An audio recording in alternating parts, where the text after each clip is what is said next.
Everyone, and welcome to the panel today, where we will be discussing an opportunity to revisit the Omni-Channel approach. I'm delighted to be joined by some illustrious panelists here, one of which is a SBC inductee into the Hall of Fame. I believe another one, Giovanni, will be soon to be inducted into the SBC Hall of Fame, and I'm sure Andy and Per will be joining their colleagues soon. Can I just ask each of the panelists to briefly introduce themselves? Maybe if we start with Fabio.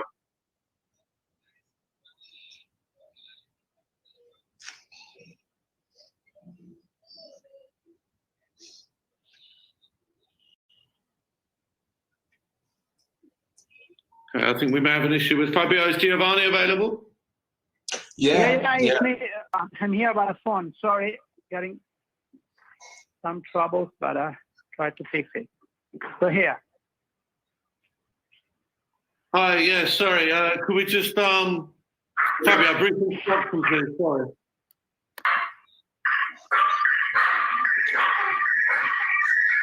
Oh, finally I see you, Fabio. Wow. Hi guys, yeah, we're live on the panel now. Let's pass these technical issues. Giovanni, could you give us a brief introduction of yourself, please? Who you are and your background? Yes, of course. So, Giovanni Garrisi, 72, born in Florence, Italian, and after 20 years in Liverpool, also British. A degree in mathematics, maximum with honor, and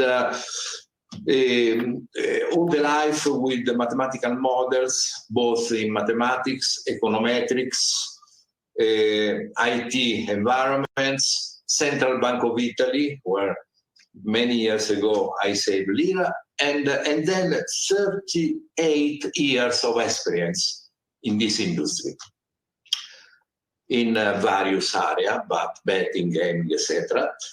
And no one, but for me it's the first time that I experiment the connection and the meeting with a virus, a dangerous virus. Okay. Thank you. Per, could you just give us a brief overview? Yes, first and foremost, great to be on this summit, and I hope everyone that is listening is, fresh and healthy. So my name is Widerström. I am the CEO of Opportunity Entertainment Group since end of 2014. So it's about 5.5 years. It's been a fantastic journey so far. I do have soon 15 years into the betting and gaming sector. And prior to that, into FMCG and telco. Just a brief stats about Fortuna Entertainment Group, which I think is relevant for this session today. We are into 5 markets, primarily Central Eastern Europe. We are Omni-Channel across all the markets. We have about almost 7,000 employees, where about 5,300 retail. So there is clearly a very interesting topic for us, and what we're focused in terms of Omni-Channel today and going forward. Over to you, Simon. Thank you. Johnny, could you give us a brief overview? And apologies for calling you Andy earlier. No problem at all. I've been called much worse. So my name is Johnny Hartnett. I'm the CEO of the Superbet Group. I've been in the gaming industry 19 years, previous career with Paddy Power and Paddy Power Betfair and Flutter and all those versions of that organisation. Born and bred in Dublin, and Superbet is a business that's based also in Central and Eastern Europe, Omni-Channel operator, 1,400 retail outlets and operations in 2 countries, and customers across 7. We also own an online gaming business, Lucky Days, which operates across another 8 or 10 markets in Europe. So yeah, thanks for the intro. Delighted to be here.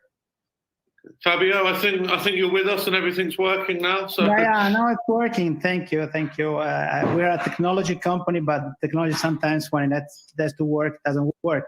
So I'm Fabio Schiavolin. For those who don't know me, I'm the CEO of Snaitech. Snaitech is an Italian operator. We are also an omni-channel operator with both operation in the retail side, where we have 1,700 point of sales for sports betting and 1,100 arcades. We also run AWPs. I'm in the industry since 1995. It's a long time. Previously with Sirsa, and then with JV that I started together with GTech. It was Cogitech. Now with Snaitech since 2015. I'm not. I don't have all such knowledge in mathematics as Giovanni has. But if you don't know, Giovanni also developed like a method to calculate the end of the pandemic crisis. So maybe we will ask him when we will be all free from here. First of all, let me thank you, Rasmus and Andy. Thank you for one thing, because for the first time ever, we have the possibility not to be in uncomfortable white sofas that Andy gives us when we are in London. So thank you. Thanks, Fabio, and thanks for stealing some of the surprises that we had with the panel. We will get to Giovanni and his maths model, but maybe if we could just start the panel. The gaming industry is awash with buzzwords, and I think omni-channel's been a buzzword for some time in the industry now. This panel's reflecting on, what omni-channel can be and the opportunity to revisit it. But I think, can I just ask each of the panelists, starting with Fabio, what omni-channel actually means to you as a business? Because I understand in Italy, omni-channel can be different to what it may be to others. The classical way we think at omni-channel in Italy can't work because we are actually running two different licenses between retail and physical networks. So we have to run two different wallets. So the real through experience that we can give to customers by sharing the same wallet and transferring content between one distribution channel to another can be performed in Italy by the law. But the same we are working.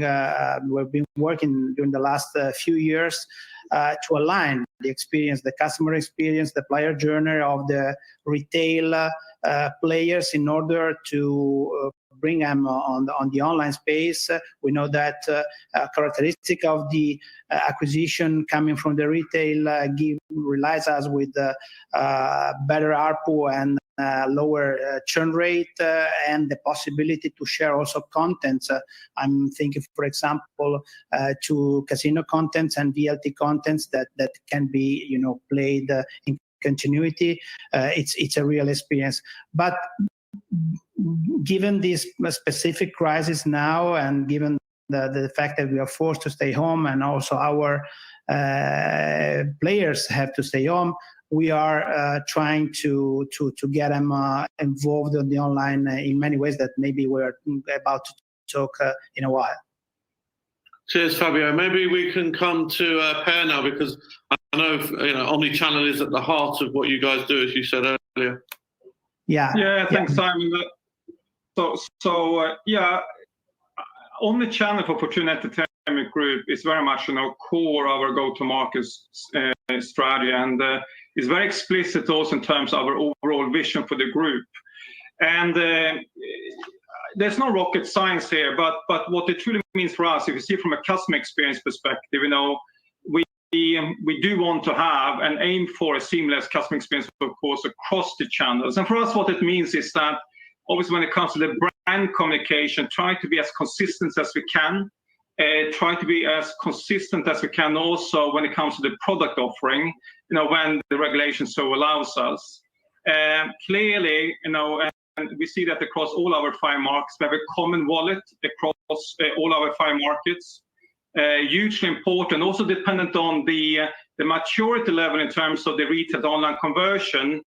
We see that retail as a transaction point for online deposit withdrawals, hugely important. I think as many, we try to bridge retail to online in terms of the product channel offering, the mobile app offering, and self-service betting terminals that are hugely important for us.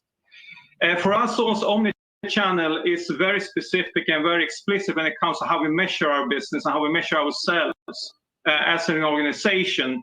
I'm sure that everyone on this panel are looking into the Omni-Channel and unique actives compared to the total unique active player base when you can do so, and also, which is hugely important as well, also depends on the maturity of each of the markets, the retail over-the-counter deposit into online. And we see that in at least 3 out of our markets, about 30% of the total online depositing is going through retail. And final, at least, is that I think we have done quite a good job when it comes to how we are working with our people on Omni-Channel and how to make sure that we are not having a complete silos between online and retail. And there we actually do have what we call a virtual P&L, where we are attributing, can say then, an online contribution into the retail P&L. So it becomes like a virtual P&L, which the employees of retail is also being measured against. So for us, Omni-Channel is absolutely core, and of course it varies across the markets.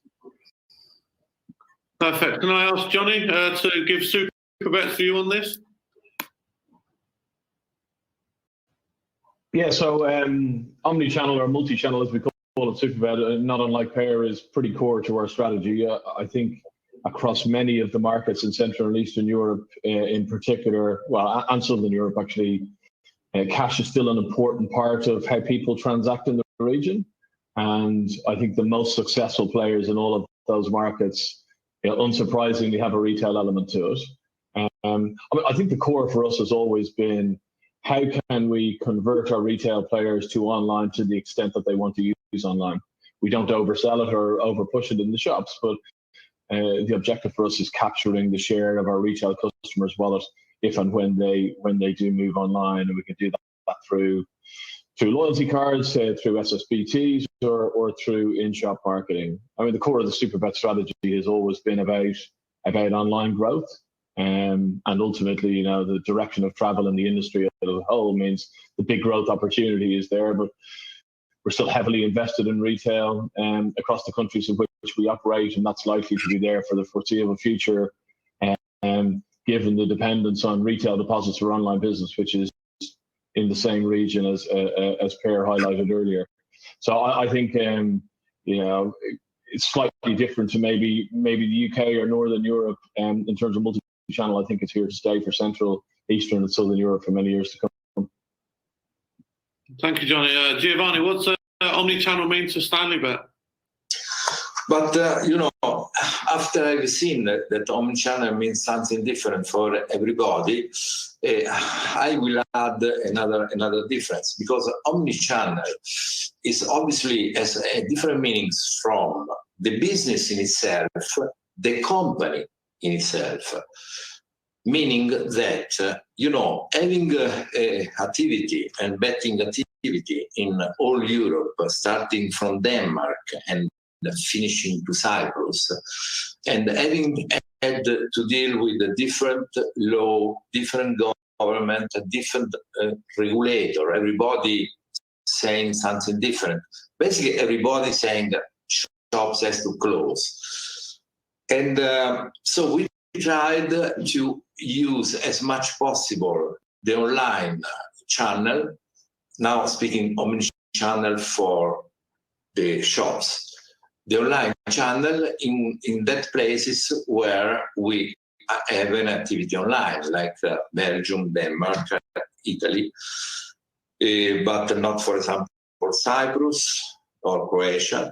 And so, in general, we try to do our best, considering that in Italy, as Fabio said before, the online was born at that time, when he was born the first time, like something very regulated and difficult to operate. And so Omni-Channel for Italy has not a lot of sense. Can have a sense in terms of preparation, try to favoring the activity. But then let me speak for 30 seconds about what omni-channel means for a company, because it's not just how the business develop with the omni-channel use 100%. It's also how the company reacted. And I have to say that it was a fantastic opportunity to work better with my directors. So I had never experimented to do so many meetings online. And now I know how to save money with the travel costs, travel and flights, etc. So I would say that there was a fantastic surprise because, you know, and you talk about the pandemic. I mean, what has the impact of the pandemic been? And if we could look at, you know, some areas here around staffing, with your relationships with partners, suppliers, relationships with franchisees or landlords, and also to your customers. I mean, how has this, you know, pandemic, without stating the obvious, affected you guys and your business? I mean, Johnny, would you like to kick that one off? Yeah, well, obviously, as you said, all the retail estate closing, whenever it closed at some point in the middle of March, was a pretty immediate impact. In terms of our staff, we obviously had support from some of the local governments we operate in terms of the staff costs. We've chosen to pay all our staff in full during this period. So we're topping up any grants to make sure people are getting the full amount of pay. I mean, obviously, we're a people-focused business, and you know, if and when retail opens up again, we want to make sure we're as prepared as we can be to accelerate back from the point at which we started. So, while most of our retail staff is at home, we're paying them a full. I mean, we've been a digital organization for quite a while. We have people in loads of different countries, so it's not that unusual for people to be working remotely. And like the rest of the world, we're using Zoom and Slack and all the other tools to make sure people stay connected. I mean, we were chatting just before we started. It feels like things are busier now than they were before the start. So from a staffing perspective, it's been business as usual outside of the shops. We have a very small number of franchisees, so probably Per or others are better able to comment on that. From a customer perspective, we've continued the vast majority of our brand spend that we had beforehand. Obviously not retail or trade marketing and retail has stopped, but the vast majority of the brand spend we've kept up. I mean, I'm a big believer in consistency of brand engagement, and while we're probably not spending at the same level we were previously, we're pretty close to it. With our partners and suppliers, I mean, thankfully we have pretty positive relationships with the vast majority of our partners. Certainly the slot operators have been happy to give us holidays on the cost while the retail estate is closed. We expect it to open up at some point in May, and we'll start paying them again. And like everyone else, I'm sure, not only on this panel, but also in the audience, and the conversation with other partners around content and feeds has kind of been ongoing, and every situation is different. But we find the vast majority of our partners have been kind of keen to support us. The relationships are long-term in nature, and people recognize during the difficult time that they've been willing to help. So yeah, very different approach across the various groups of stakeholders. And you know, I've been hugely encouraged, particularly around the staff, how energized people have been and how willing they've been to roll up the sleeves and apply themselves to different jobs that may be important during this time, because, you know, I think it is an opportunity for people to reskill and help out. And I think you really see during a crisis the true essence of an organization and the staff within it. So I've been hugely encouraged by that. Cheers, Johnny. I mean, Fabio, Johnny was talking about the brand, and I know when we spoke in preparation for this panel, you were talking about the power of your brand and the investment in it. Is there anything you can talk about, in the parameters we've set on the impact of COVID and how you've responded? Yeah, of course. Again, in Italy, we're always original because, as we were talking about before, for Omni-Channel also, with this pandemic crisis, we were the first to close, and we will be the last to open, I guess. So it's a big, it's a violent shock for all the network. And as you were introducing, network is represented by a lot of people, because here in Italy we run that network I was talking to you about before, mainly with the franchising model. So first of all, we had to talk to our organization and to have to put in place a severe program of cost cutting, struggling to keep the balance also with that part of the company that still operates, the online, as I was referring before. When I started here in SNAI, it was a single digit, low single digit contributor. Now it's 28% of our EBITDA. So that's, I guess, something that helps us to reduce our losses. But on the other side, we had to, let's say, enforce also a self cut to all the staff, to enforce all the government aid, and that's the same thing we did with the retailers. So we had the agent, retailers, distributors that were struggling also from one day to another, having the network shut down. So we work with them to freeze the payments, to enforce government aids, to help them also to work in light of the future reopening of the network. So, but on the other side, I guess we have had, as John was saying, a very good response from the network. Even if they are all closed, they are, for example, we are now using, as you were saying, our brand to strongly involve all our retailers in a super fun poker tournament that we launched through the retailers, that asking them to build up teams and each of them, and to participate to a fun online poker dedicated to retail. And we had a very good response, which is a little step on the Omni-Channel road, conversion from retail to online, made in an artisanal way, but which is working and which is giving us a lot of good results. So I think that now the first thing we had to do is to be sure that we could give an health environment to the few people that are still working. So to talk with our employees and to ensure us that we're all safe. Or the same thing we did with our agent and retailer. But now we have to look to the future. Even if I was saying before, it will come after the other European countries.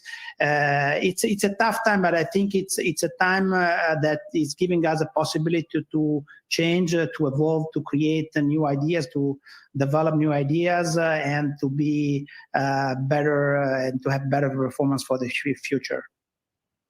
Giovanni, do you want to add to anything that Fabio said there from the Stanleybet perspective? Yeah. Again, I like to differentiate, because this was also an opportunity. But obviously, we had also to sustain our network in all the way in which we can have done. For example, but this means different things in different countries. But I believe everybody knows how much strong is the legal department of Stanley. And so what we did, don't laugh, please, don't start to laugh.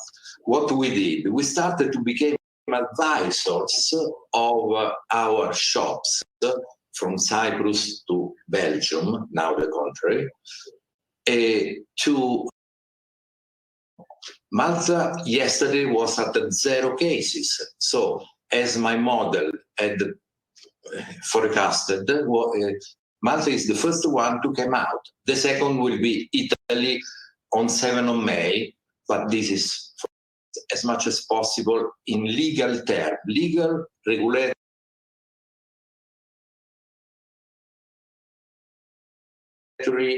institutional.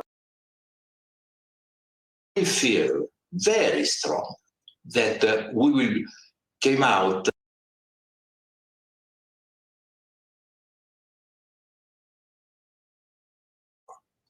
okay.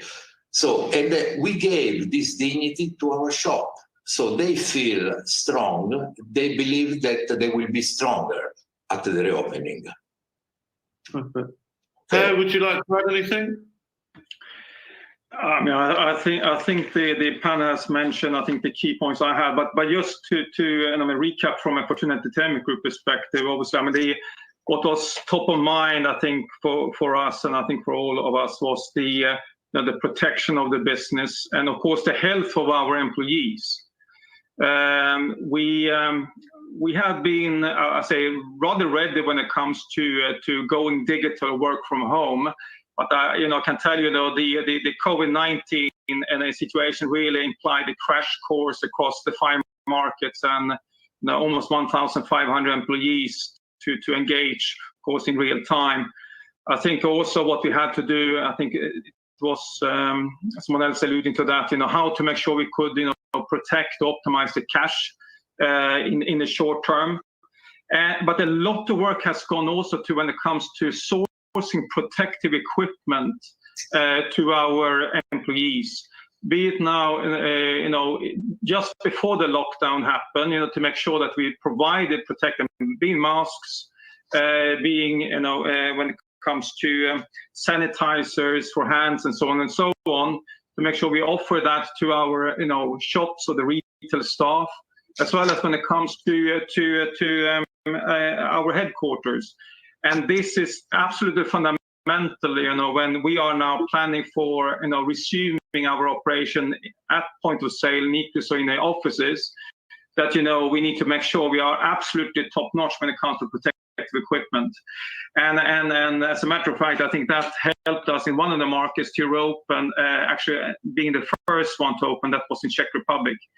Otherwise, I think we have been, doing what the others are mentioning, very much working on the revenue enhancements. It's amazing to see, how a company like Fortune Entertainment Group has been able to shift very swiftly in terms of the product roadmap, reprioritization, to go for, table tennis in Russia live, that is, and top performer.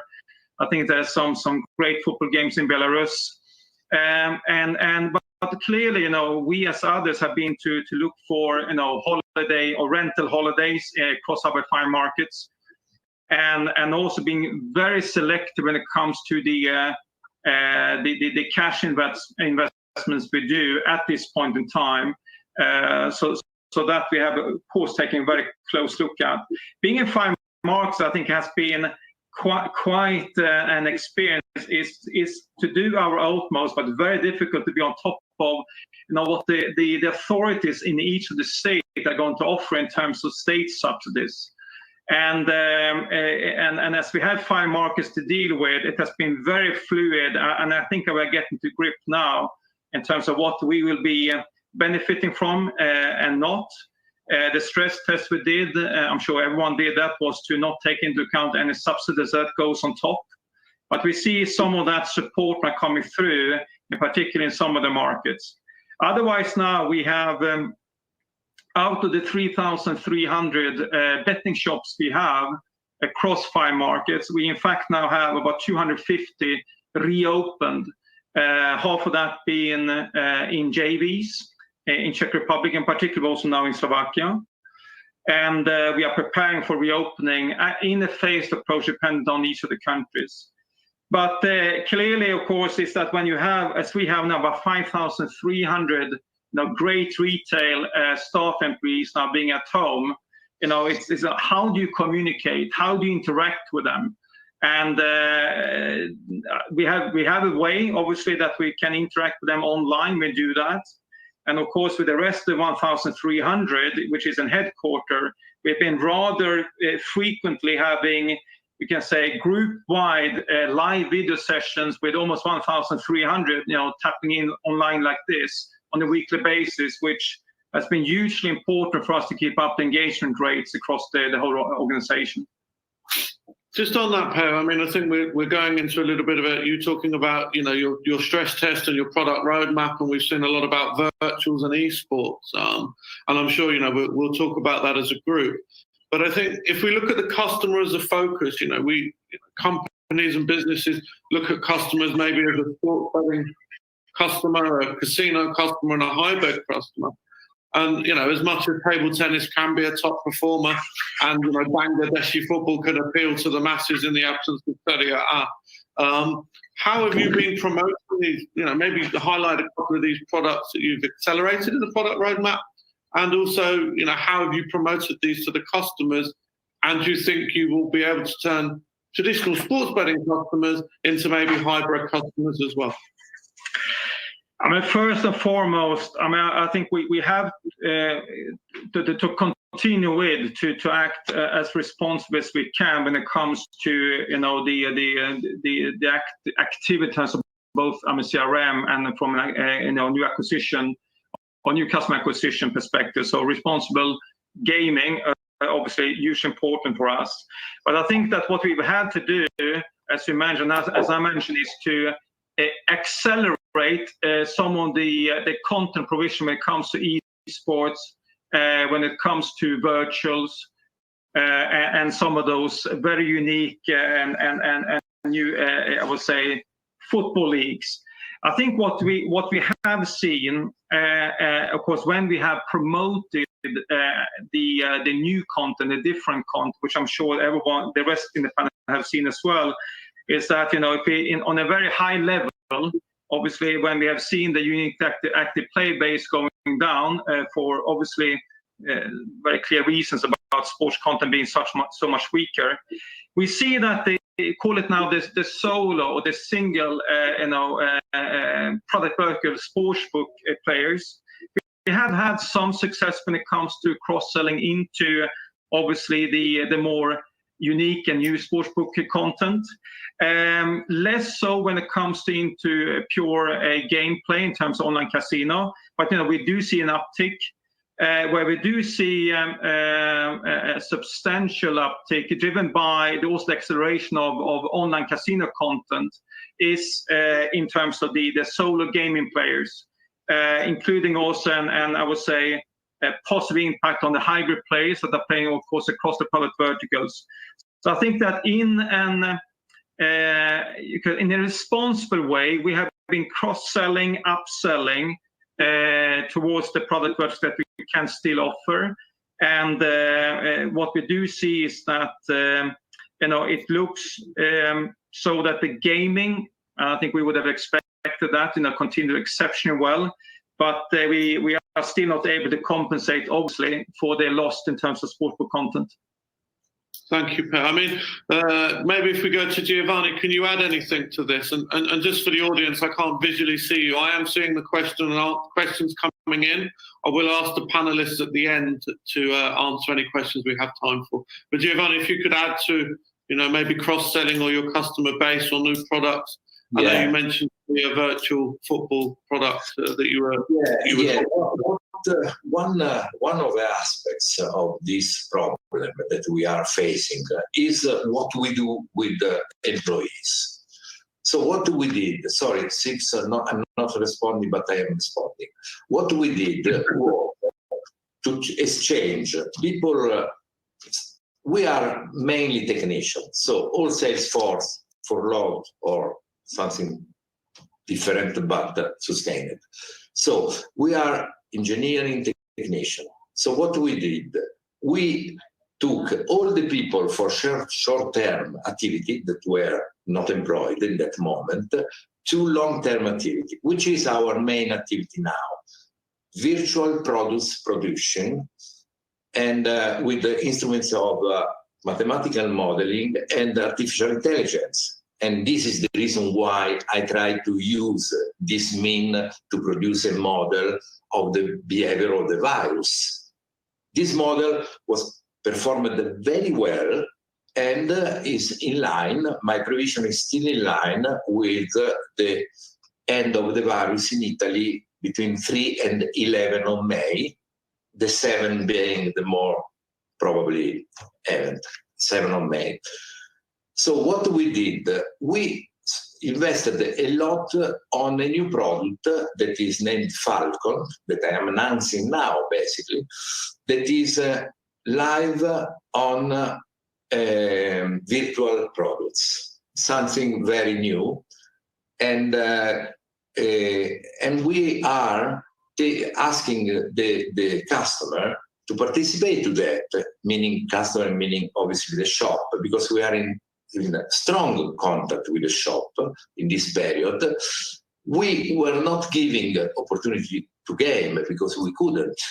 For example, in Italy, no way, absolutely, also because online and retail are totally separated.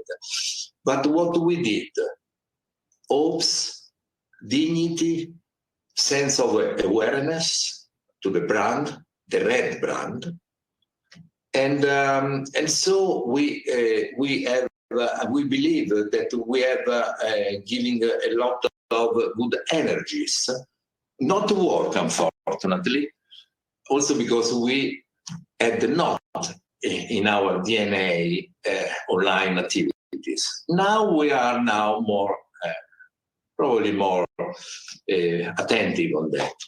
Thank you, Fabio, because your company helped my company to sort out a mistake on poker. I don't know, probably you don't know, but in this period, we were speaking to your people and we sorted out a big problem. In the future, our awareness of online activity will be a lot bigger. So all the shops, if somebody is hearing me, they know that in the future we have learned from this event. We will be more an online company. Cheers, Giovanni. I think maybe you've mentioned Fabio there. Maybe we should jump to Fabio for his input on this in terms of customer and product. I know you mentioned about virtuals as well, Fabio, when we spoke, and how you assigned some retail staff that would be involved in retail to develop the online virtual sports app for you. Yeah, of course we have to struggle and to work with this lack of markets, of events. We passed from 25,000 in-play events per month and 35,000 events, pre-match events to what we were saying before, with a bunch of events in table tennis and Nicaragua football championship or Belarus. So first of all, I think we had to give to our customers the possibility to play on that topics, on that kind of sports. So what another original idea we launched through our web radios, Nine Web Radio, a daily talk show with a couple of our content to entertain, because I think in this timing it's also good to entertain our customers, which are staying at home a lot of hours with their wives, with their kids screaming all around. So I think that it was nice for us to invent this kind of talk show, daily talk show, in which we were talking about table tennis, about Belarus championship, in order to give them information and possibility to follow the new market and the new program. Of course, virtual has been a very good way also to recover part of the players, because we've been able, and again, being focused only in the online, all the IT department was focused on digital. So we launched a new mobile application for virtual, which from scratch is giving us 100,000 of wagers a day, 500,000 of wagers a day, which it was compared to zero before. It's a big number. Unfortunately, on esports we can't really play that much, because again, it's the third time in this session I'm stating that Italy is particular, and also from an esports perspective, we can't really enjoy 80% of the world program, because all violent content are not allowed in Italy. So we're trying to, again, also to make a little bit of training to our customers to play FIFA or to bet on that events that are allowed by our regulator. But mainly, I think that as we did for the daily talk show, it's a way to keep people and to entertain people and to keep our customers with us. That's another thing we did with trivia. For example, we're running twice a day a session with trivia that are being followed by a few thousand people in each session, and this is really having a good conversion rate to live gaming. Then after, we are registering 20% conversion, which is good for us.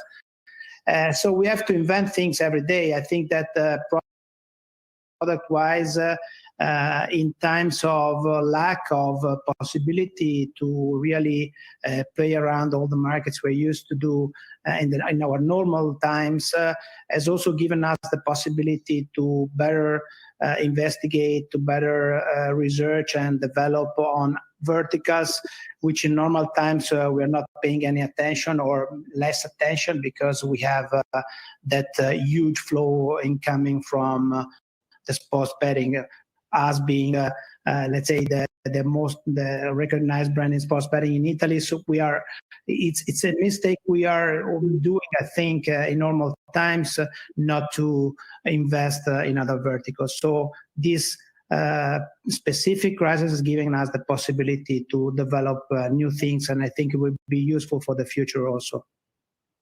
Cheers, Fabio. Johnny, have you got anything to add around these points? Sorry, so I think most of it. I think most of it's been captured. It appears that the approach is pretty similar across a whole bunch of markets. So we've done the same thing as many others, focused on esports, the products that are live, table tennis, stuff that's going to engage customers. And you know, our cross sell has been pretty good. We focused on building out as much content as we can through our casino offering. So yeah, I mean, pretty similar to the rest of the panel.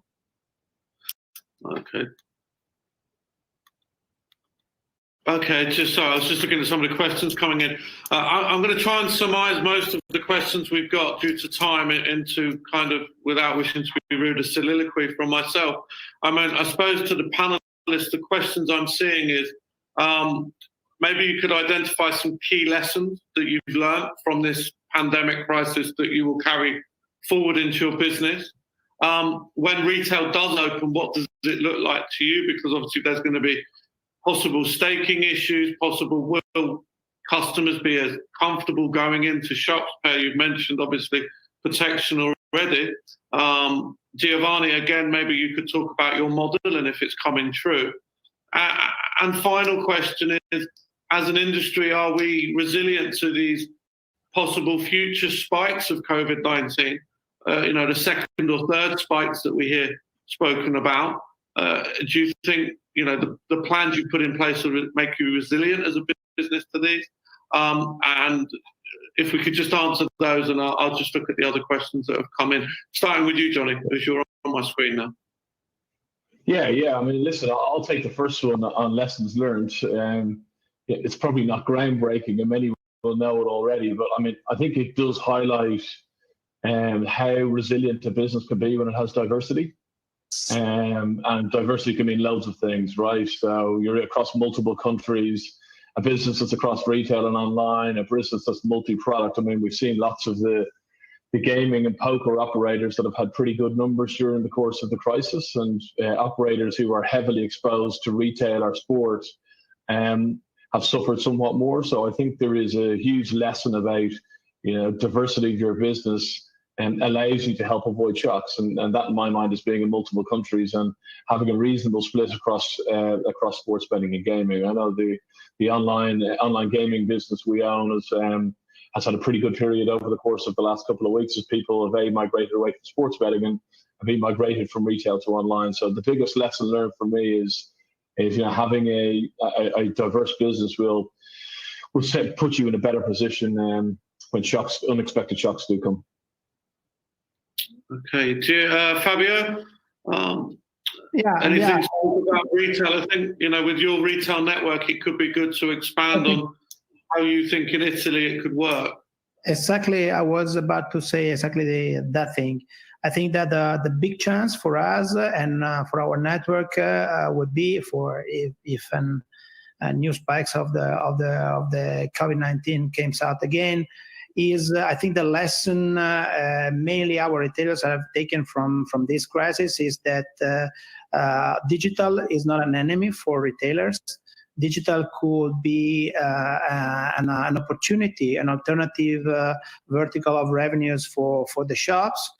So maybe even the most brick and mortar guys from the retail space, our retailers, our franchisees, our agents, have learned from this lesson that to be prepared in terms of bad communication with us, to develop and to invest better in the online vertical, because this is not going to cannibalize, or it will be maybe doing in part, but if they are not exploiting this, someone else will take the advantage of having their customers in their online platform. So I think that from this lesson, we will be, after when we will reopen,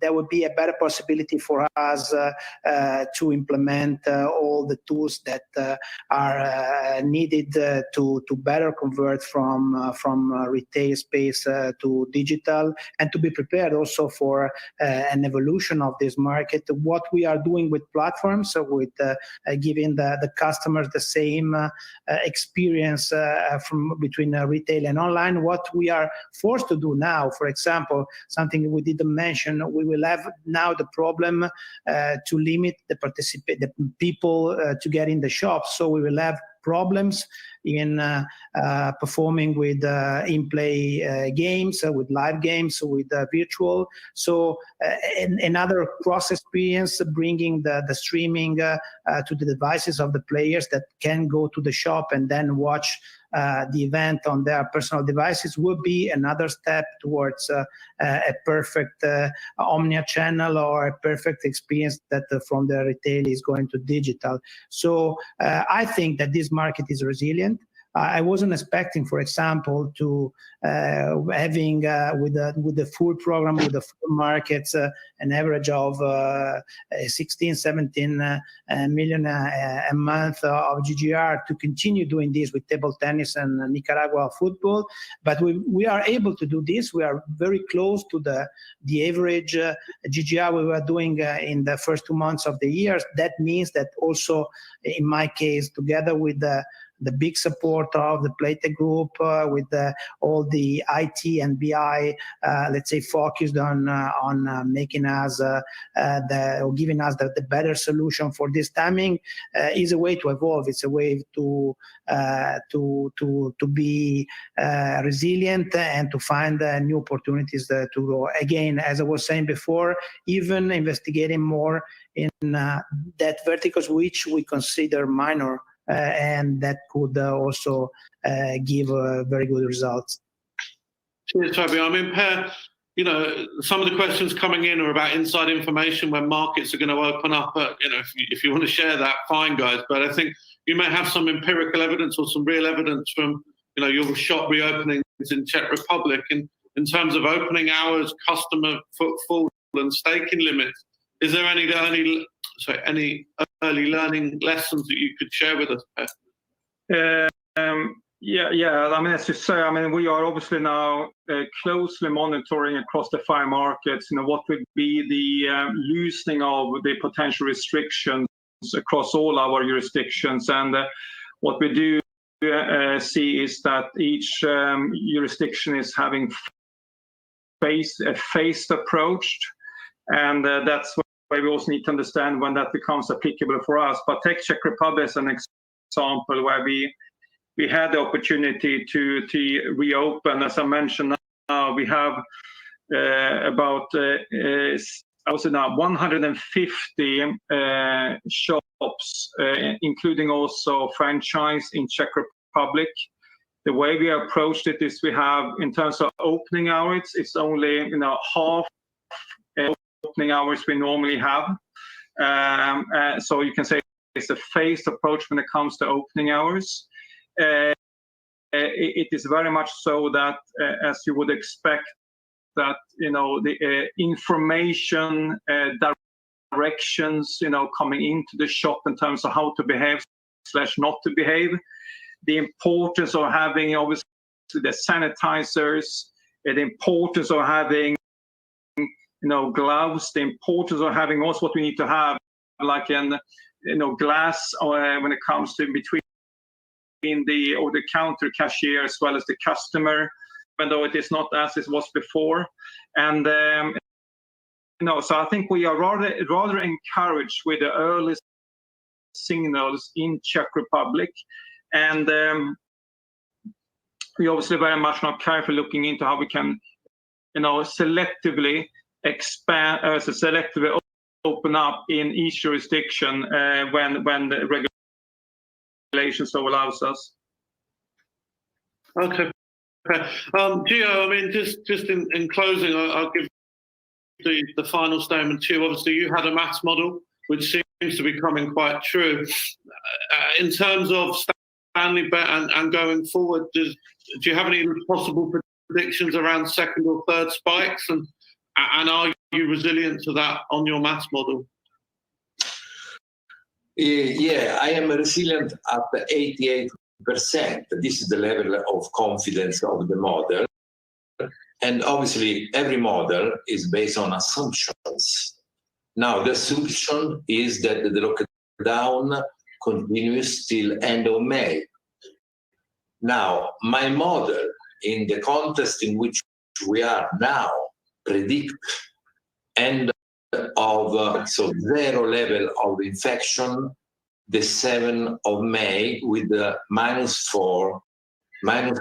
4 days at the 88 level of confidence. But obviously, now there is the provision of a reopening of shops, some kind of shop, tobacconist, in Italy, for example, by 11th of May. And so nobody can say what will happen, because obviously my model was based on assumption that lockdown continues till the virus is ended in Italy at the border closed. Now, the borders are not closed. The phase 2 is about to start. So I think my model could fail, but I'm still confident that because Italy was very good in following prescription. I said it was the number 3 in Europe, after China, but the second was Malta. I couldn't give data on Malta just because the level of confidence of the model was just 46%. That means that you cannot seriously give data. But the model had the provision of infection 0 in this week, and this happened. So I am confident that this will happen again. Now, the lesson, which is the lesson that we learn, we have to learn. For me, personally, very simple. I was all the life doing mathematical model to win the pool in Italy, mathematical model to save Italian lire many years ago, mathematical model to drive the movement of virtual entity, and this brought to our Trident. Trident is another virtual product that everybody knows. And now the lesson is that I should stop to do all this and start to think to my colleague human being and start to do mathematical model of viruses. But then let's say that the key words are two. Physical and digital. So we have to think that in the future we will have just one word: digital. I know that it's horrible. So if you take, I think we might need to find another word, Giovanni, than digital. I'm not sure. Okay, but it has to be considered like that. Okay, then I think that there is another lesson to say. And I apologize for that, for what I'm saying. The lesson is, do you see my colleague, my panelist colleagues, and all people that are following us? Do you see how much easy is to pass few days, few weeks, to pass from normal situation to the age of stones. Because another three months in this situation, and we will see very bad things happening, believe me. Now, I hope that this virus will go, but we need to consider for the future that we need to be more attentive to the environment, to the relationship between us, human beings. You all are human beings, so the most beautiful product of the nature, I don't want to say God, not everybody are in agreement with that, but the nature produces us. We are fantastic entities living in this earth. So we need to have learned a lesson that we need to be very careful in the future. Our Thank you.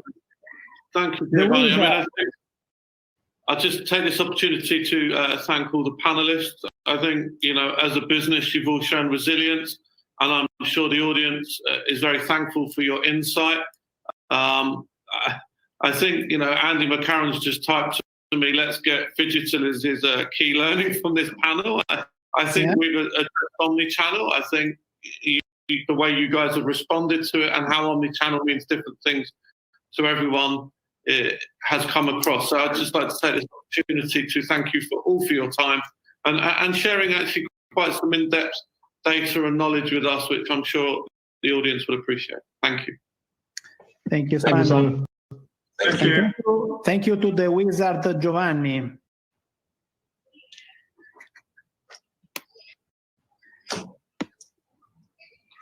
We speak